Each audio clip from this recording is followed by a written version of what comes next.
Today's psalm is number 122, one of the Songs of Ascent. I rejoiced with those who said to me, "Let us go to the house of the Lord. Our feet are standing in your gates, O Jerusalem." I am a very fortunate person because I've been to Jerusalem. I've stood on the steps which would have led to the temple outer courts, a place where I know Jesus walked. I've seen Jerusalem from the Mount of Olives. It is a place like no other. There's that wonderful sense of worship over hundreds, indeed thousands of years. Jerusalem is a very special and unique place.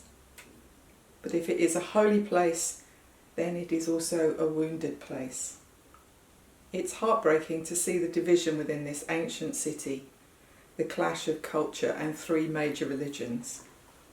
A place of contrasts, high emotions, deeply held beliefs and faith, as well as a major fault line in the modern political environment.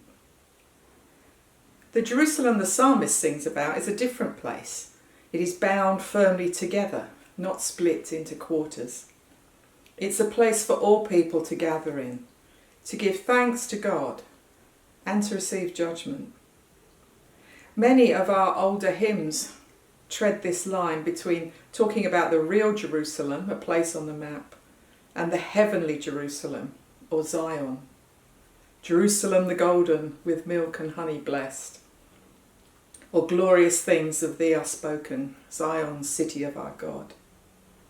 The heavenly Jerusalem is where we will stand before God in judgment. Pray for the peace of Jerusalem. The psalmist sees the city as a place of refuge, safety and prosperity. This is a refrain that we should continue today to pray for Jerusalem. Pray that there is peace in the Middle East. For the sake of our families and friends, we should always be praying for peace. Like any walled city, Jerusalem would have represented a safe haven from marauding tribes or invaders. The heavenly Zion is our walled city, our sure refuge in times of trouble, where we can find security along with all those who love God.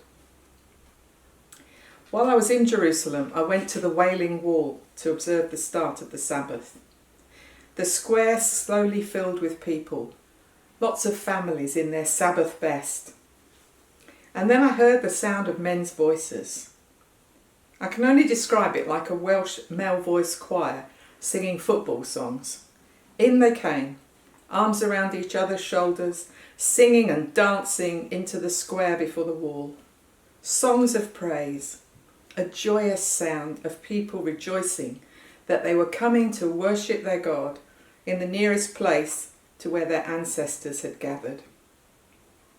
And this psalm is like one of those songs. The psalmist is excited to be going up to Jerusalem, to the house of the Lord, to the temple. This is a song of ascent. It could be going up to Jerusalem, or up the steps of the temple, or into the Holy of Holies.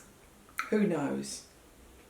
And whether David wrote this or not, I'm sure it's been used by countless generations to express how glad they are to be going to the house of the Lord. It was also used by others in exile, remembering the sweetness of that feeling, or imagining what it would be like to go up rejoicing to Jerusalem. How appropriate for us in COVID times. How much I'm looking forward to actually going to our meeting place to worship.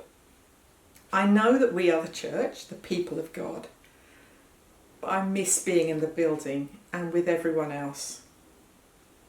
But I have confidence that God is doing a new thing with us in this generation. He's refining us through this experience to lean more on Him and to trust that He has His hand on this situation. So I will be glad when they say to me, "Let's go to the house of the Lord," at Kew or Baldwin or Mount Albert. So I'll just read through the psalm. I rejoiced with those who said to me, "Let us go to the house of the Lord." Our feet are standing in your gates, O Jerusalem. Jerusalem is built like a city that is closely compacted together. That is where the tribes go up to praise the name of the Lord according to the statute given to Israel. There the thrones for judgment stand, the thrones of the house of David. Pray for the peace of Jerusalem. May those who love you be secure. May there be peace within your walls and security within your citadels. For the sake of my friends and family, I will say, peace be within you. For the sake of the house of the Lord, I will seek your prosperity.